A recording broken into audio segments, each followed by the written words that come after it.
Physician-assisted suicide refers to the period of time where a terminally ill patient chooses to take their own life to end suffering, and a physician provides them with a lethal dose of medication to be able to do that.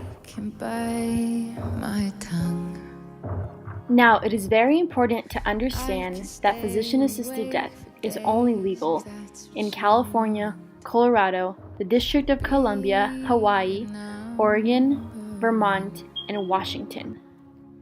It is very important to understand that many requirements must be met in order to proceed with physician-assisted death.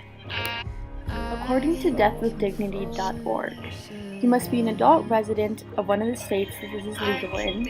You must be mentally competent and capable of making and communicating your own healthcare decisions. You must have been diagnosed with a terminal disease that will lead to death within the next 6 months, and you must be able to self-administer and ingest the prescribed medication. I can do it. Many moral questions are presented in the argument regarding physician-assisted death. Who are we to decide who lives and who dies, and who are we to take someone's life? But should a patient with a terminal disease that is going to kill them really have to suffer when they don't actually have to? You build me up and then I fall apart 'cause Here are a few opposing views regarding physician-assisted death.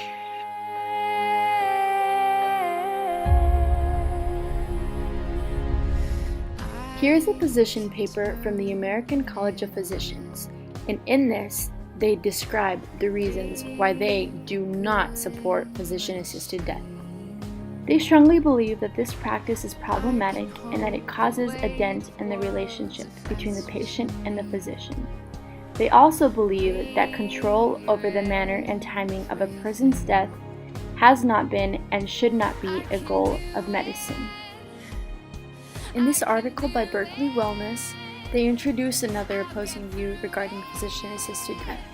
Religion plays a big role in this topic. There's the belief that life is precious and that death should never be intentional, nor should it ever be rushed.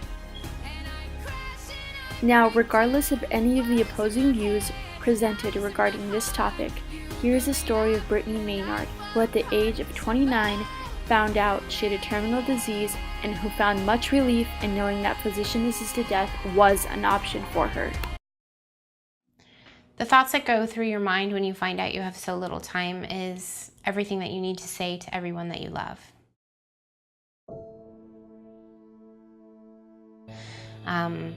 Anne was told anywhere from 3, maybe 5, up to 10 years to live.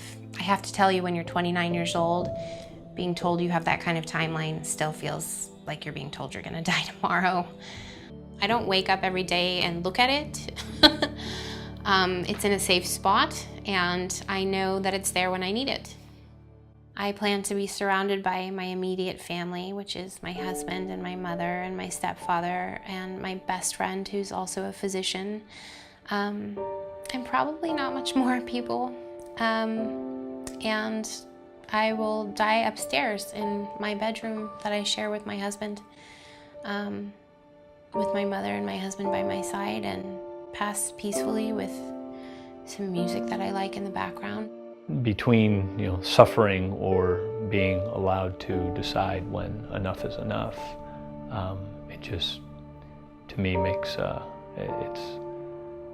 provides a lot of relief and comfort that, okay, that option is there if and when we decide, or she decides that it's time. I can't even tell you the amount of relief that it provides me to know that I don't have to die the way that it's been described to me that my brain tumor would take me on its own. Death with Dignity allows for people who are in the predicament of facing a lot of suffering, that they can decide when enough is enough. Realistically speaking, if this is legal in some places, then it is only fair that it is legal everywhere else. If a patient has a limited time to live and is suffering, why not provide them with relief? And if the patient is choosing to end their life this way, then that is their choice. They have the right to decide that for themselves.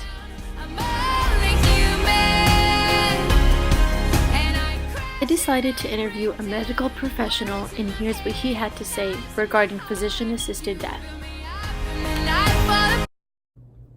Do you think physician-assisted death is ethical, or do you believe that it is completely wrong and that it should not exist? I think it's unethical if it's done for financial gain, if it's done for any other reason than for what's best for the patient. But I don't find it overall an unethical practice if it's what's best for the patient.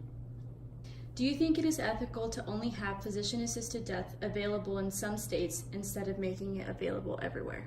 I don't know if it's ethical, but it should be across the nation, whether it's, are you saying that it's only in a state and not in all the states? Yes. It should be across the nation, but it also should really be, if the patient is of sound mind and alert and oriented, it should be their choice, not by the state by state.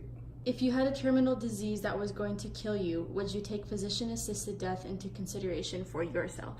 I would. It depends on what the my life expectancy was going to be, the quality of life I was going to have, and in talking to my family, I would definitely consider it. At the end of the day, it is very important for us all to be educated on this very controversial topic, and it is also important to be open and brave by letting it show that this end-of-life option is okay and that there is nothing to be ashamed of.